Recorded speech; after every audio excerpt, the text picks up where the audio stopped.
Hello students, BSc mathematics, BSc और engineering mathematics की इस क्लास में आपका स्वागत है।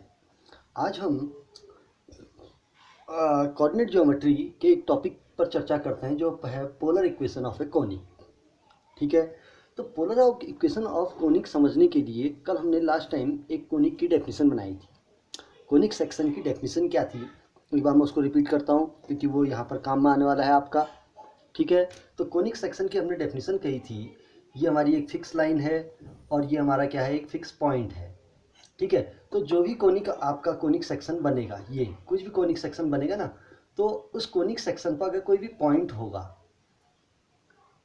ना, तो इस पॉइंट की इस फिक्स पॉइंट और इस फिक्स लाइन से डिस्टेंस जो होगी, it means S P upon P M equal क्या होगा, कांस्टेंट होगा। और इसी को हम कहते हैं इसेंट्रिसिटी, ई कहते हैं। पढ़ा था ना, क्या पढ़ा था हमने कि कोनिक सेक्शन एक लोकस होता है। कोनिक सेक्शन जो होता है क्या होता है, लोकस, जो जिसकी स्थिर बिंदु और एक स्थिर रेखा से दूरियों का जो अनुपात होता है वो क्या होता है, कांस्टेंट होता है, अर्थात फिक्स होता है। और उस फिक्स रेशियो को हम क्या कहते हैं, इसेंट्रिसिटी कहते हैं। ठीक है, एक बार हिंदी में बताता हूँ कि शंकु परिच्छेद एक बिंदुपथ होता है। लोकस मीन्स बिंदुपथ होता है जिसमें जिसका स्थिर बिंदु और एक स्थिर रेखा से दूरियों का जो अनुपात है ये क्या होगा, फिक्स होगा। वो क्या बना, और वो फिक्स रेशियो क्या कहलाता है, इसेंट्रिसिटी कहलाता है। क्यों? क्योंकि इसेंट्रिसिटी जो है वही आपको क्या बताएगी कि कौन सा फोकस हाइपरबोला बनना है, कौन सा पैराबोला बनना है, कौन सा एलिप्स बनना है, है ना। ये हमने कल लास्ट वीडियो में आपको दिया हुआ था। ठीक है, तो आज हम जो टॉपिक बनाने वाले हैं वो है conic equation, polar equation of conic. ठीक है, तो पोलर इक्वेशन ऑफ कोनिक बनाना है, लेकिन उसके लिए कंडीशन क्या है, to find polar equation of a conic the focus being the pole. It means आपको एक पोलर इक्वेशन कोनिक का बनाना है जिसका फोकस जो है वो कहाँ पर है, पोल पर है। ठीक है, तो और फोकस और पोल जो है एक ही पॉइंट पे है। ठीक है, तो हम इसके लिए कुछ चीज़ों को फिक्स कर लेते हैं पहले। ठीक है, और ध्यान से देखेंगे, let S B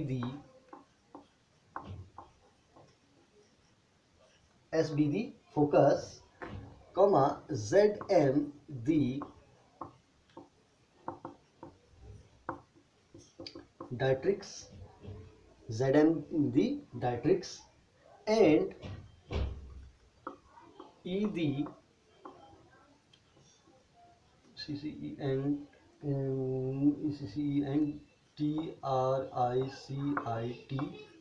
eccentricity of conic of the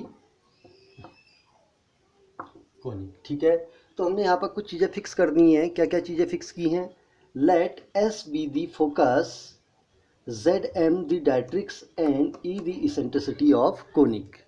ठीक है, और इसके अलावा बाकी चीज़ें फिर हम लेते रहेंगे। पहले इसका डायग्राम बनाते हैं। तो हमने इसके फोकस को क्या नाम दे दिया, पॉइंट एस दे दिया, और इसकी डायट्रिक्स को हमने क्या नाम दे दिया, जेड एम दे दिया, और इसेंट्रिसिटी क्या होती है, ई होती है, जो फिक्स है। ठीक है, तो अब हम कोनिक सेक्शन बनाते हैं। तो ये हमारी एक फिक्स लाइन हो गई।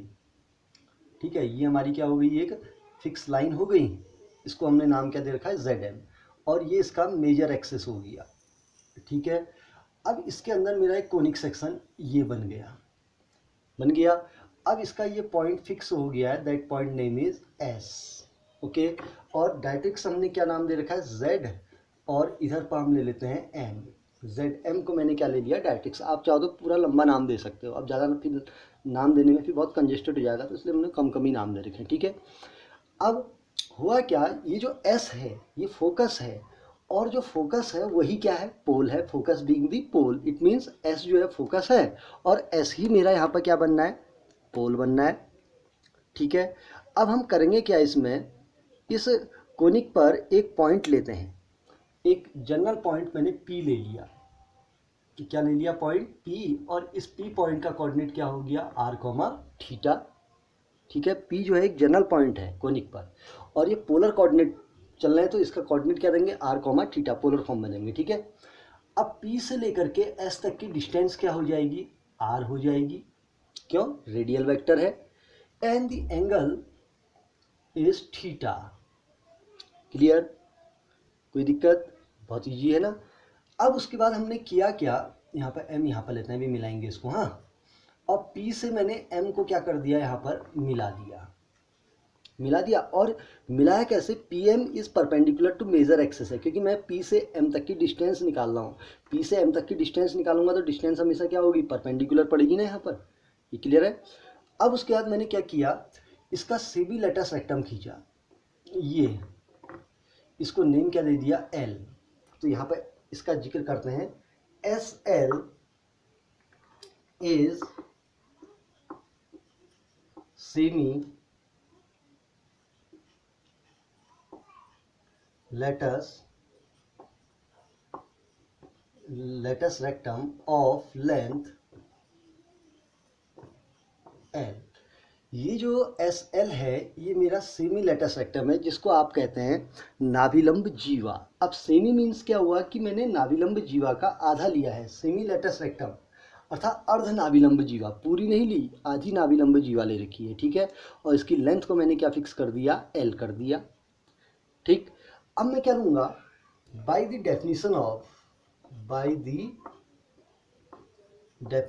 ऑफ कोनिक सेक्शन,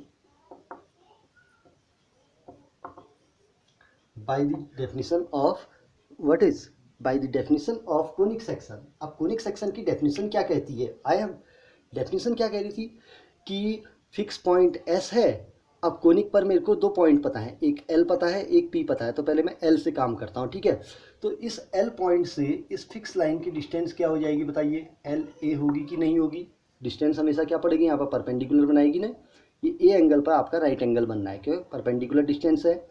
तो डिस्टेंस ले फिक्स पॉइंट से उस कोनिक पर पॉइंट की डिस्टेंस और उस पॉइंट से इस फिक्स लाइन की डिस्टेंस, तो क्या बनेगी, S L upon L A, okay, equal क्या होगा, कांस्टेंट। और उस कांस्टेंट डिस्टेंस को हम क्या कहते हैं, इसेंट्रिसिटी कहते हैं, ठीक है, कोई दिक्कत।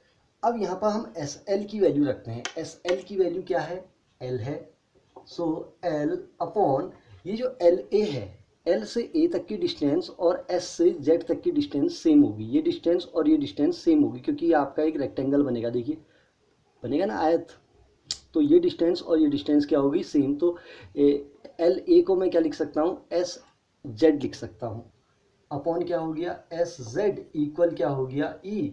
सो एल इक्वल क्या हो जाएगा, ई एस जेड हो गया, ई इंटू एस जेड। तो ये मेरा एक रिलेशन बन गया किसमें, L और E में, L equal E S Z हो गया फर्स्ट पार्ट, तो L equal E S Z. अब नेक्स्ट टॉपिक में फिर से मैं इसी कोनिक सेक्शन की डेफिनेशन लूँगा, ठीक है, किसकी, इसी कोनिक सेक्शन की अगेन डेफिनेशन ले रहा हूँ। अब डेफिनेशन क्या कहेगी, इस फिक्स पॉइंट से एक पॉइंट P है, यहाँ की डिस्टेंस लेते हैं एस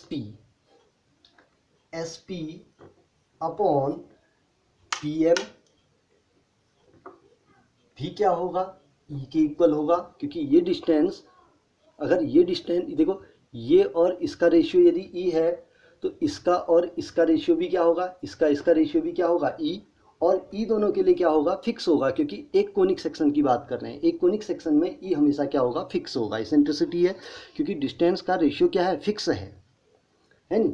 तो अब मैं यहाँ से क्या करूँगा, सो एस पी की वैल्यू देखिए, एस से पी तक की वैल्यू क्या है, आर है, आर अपॉन पी एम।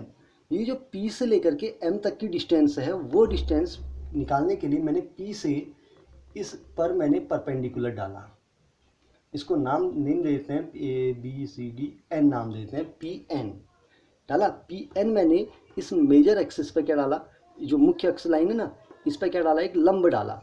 तो P से M तक की डिस्टेंस और N से Z तक की डिस्टेंस भी क्या होगी, सेम होगी।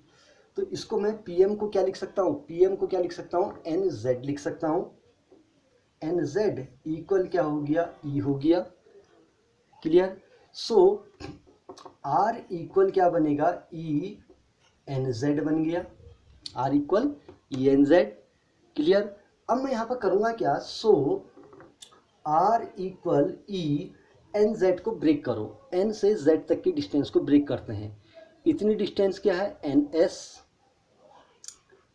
NS प्लस ये डिस्टेंस क्या है, S, एस जेड प्लस क्या हो गया एस जेड। क्लियर। अब हमको क्या मिल गया R equal E into N S plus क्या मिल गया एस जेड मिल गया। अब एन से लेकर के एस तक की डिस्टेंस निकालते हैं, एन एस की वैल्यू निकालते हैं। ठीक है, एन एस की वैल्यू निकालने के लिए मैं एक ट्रायंगल लेता हूँ। ठीक है, because in triangle P S N किसका यूज किया, पी एस एन का यूज किया ना। ये एंगल क्या है, थीटा है ना।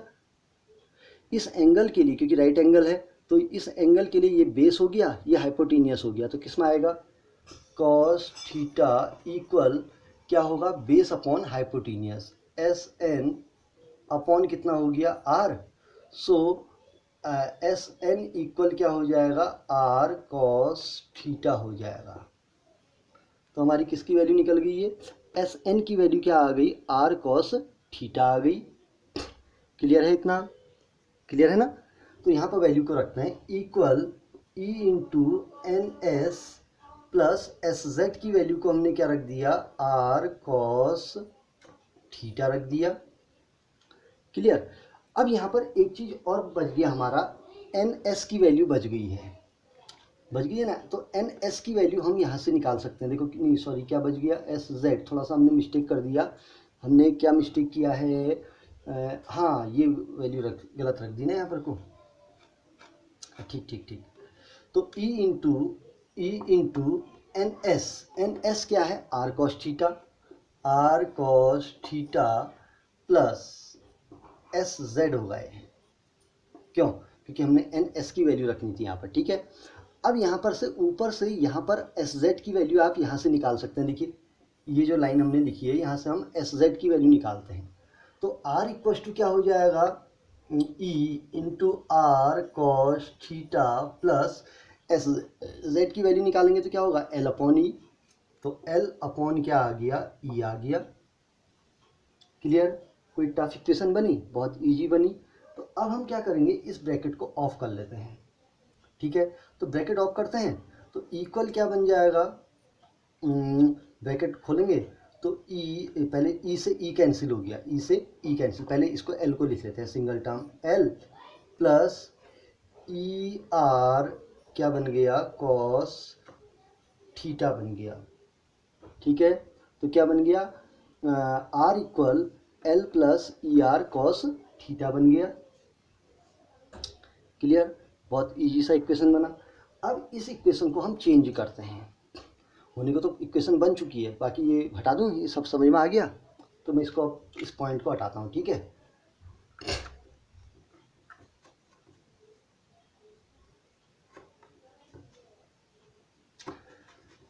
अब देखो इस इक्वेशन को आर इक्वल क्या बना L plus E R cos theta बना। अब ये कॉस ई आर कॉस थीटा इधर प्लस में है तो इधर आके क्या हो जाएगा माइनस। इसको मैं इधर ले आता हूँ, माइनस हो जाएगा ना।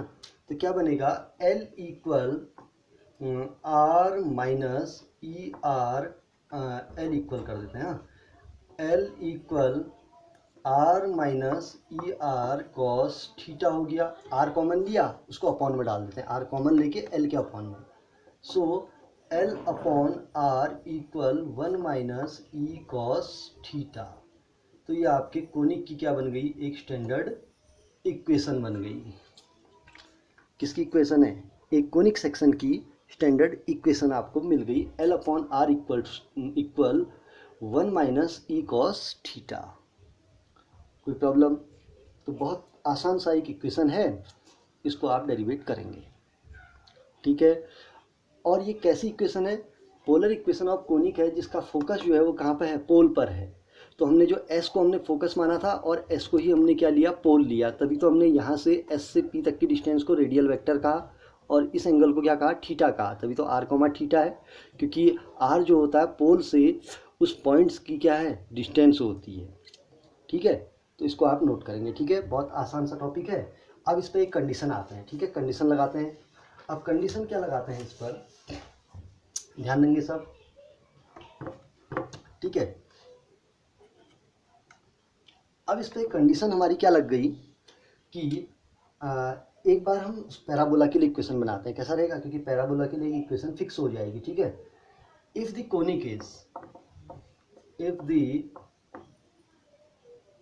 Conic is parabola. अगर ये कोनिक जो हुआ वो क्या बन गया, एक पैराबोला बन गया। ठीक है, अगर कोनिक पैराबोला होता है तो पैराबोला में इसेंट्रिसिटी ई इक्वल क्या होती है, 1 होती है। क्यों, क्योंकि वो बताया था ना फिक्स। ये पैराबोला में क्या होता है, पैराबोला उन बिंदुओं का एक समुच्चय होता है जिनका स्थिर बिंदु से दूरी और इसकी दूरी का रेशियो क्या होता है, कांस्टेंट, वो क्या होता है, समान होता है। अर्थात ये डिस्टेंस और ये डिस्टेंस पैराबोला में क्या होती है, समान होती है।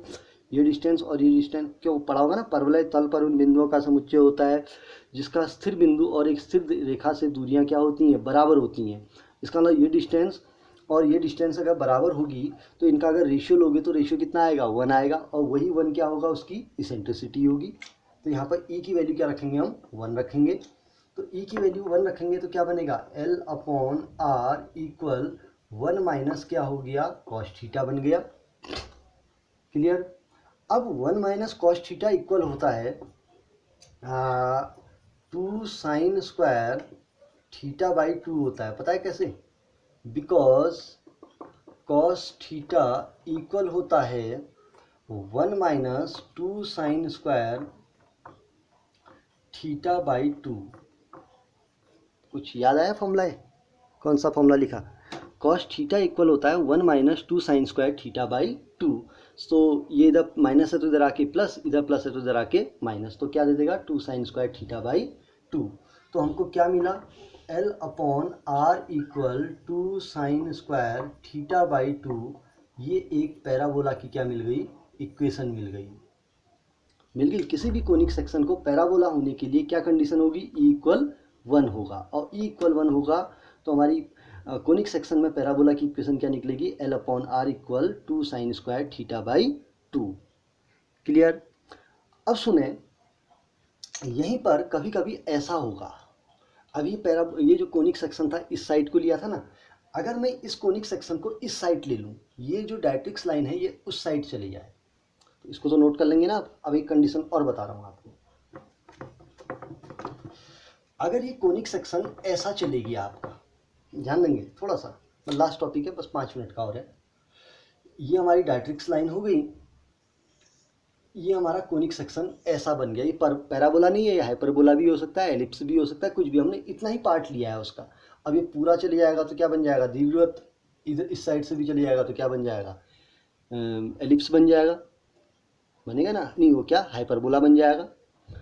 तो इसका फिक्स पॉइंट S यहाँ पर आ गया और ये डायरेक्ट्रिक्स होगी, इस पर एक पॉइंट P ले लिया, R, थीटा लिया, तो ये थीटा हो जाएगा, ये R हो जाएगी, और ये डायरेक्ट्रिक्स हो जाएगी, ये डिस्टेंस क्या हो जाएगी, M। इसको आज डेरिवेट खुद करेंगे, ठीक है। ये क्या हो गया M, ये क्या हो गया Z। अब वही चीज़ है, यहाँ से आपने इसका सेमी लेटस रेक्टम खींचा SL, ये परपेंडिकुलर N डाला ना, तो ये एंगल आपका थीटा है, ठीक है। अब आप यहाँ पर अगर पैराबोला की ये कोनिक सेक्शन की अगर इक्वेशन निकालेंगे तो आपकी निकलेगी L/R equal 1 plus E cos theta निकलेगा। क्या निकलेगा, L/R equal 1 plus E cos theta निकलेगा। आप एक बार निकाल के देखिए इसको, ठीक है। अब 1 प्लस E कॉस थीटा निकल गया, तो पैराबोला होने के लिए क्या होगा, इफ, इसको भी हम ब्रैकेट में डालते हैं, ये भी कोनिक सेक्शन का इक्वेशन हो सकता है। if conic is parabola बोला, सो E इक्वल क्या हो जाएगा, 1। सो L/R इक्वल क्या होगा, 1 प्लस कॉस थीटा। अब 1 प्लस कॉस थीटा किसका फॉर्मूला है, क्योंकि आपने पढ़ा होगा cos theta equal 2 cos square theta minus 1। तो L/R इक्वल क्या बन जाएगा आपका, 2 कॉस स्क्वायर थीटा बाई 2 बन जाएगा, थीटा बाई 2 बन जाएगा। तो इस कंडीशन में हमारी पैराबोला की इक्वेशन ये बन जाएगी, ठीक है। और पहले वाले केस में पैराबोला की इक्वेशन क्या बनी थी, L/R इक्वल 2 साइन स्क्वायर क्या बनी थी, थीटा बाई 2 बनी थी, पहले वाले केस में बनी थी। तो ये भी एक पैराबोला की इक्वेशन है, L/R equal 2 sine square theta by 2, और L/R equal 2 cos square theta by 2, ये भी हमारी क्या है, एक पैराबोला की इक्वेशन है। तो दोनों ही पैराबोला की इक्वेशन है, ठीक है। एक पॉजिटिव डायरेक्शन में है, एक नेगेटिव डायरेक्शन में है, ठीक है। तो इसको आज बनाएंगे और अच्छे से एक बार देखें इसको, बहुत इंपॉर्टेंट टॉपिक है। बीएससी के लिए भी और इंजीनियरिंग के लिए भी बहुत इम्पोर्टेंट है। ठीक है, आप इसको देखिए।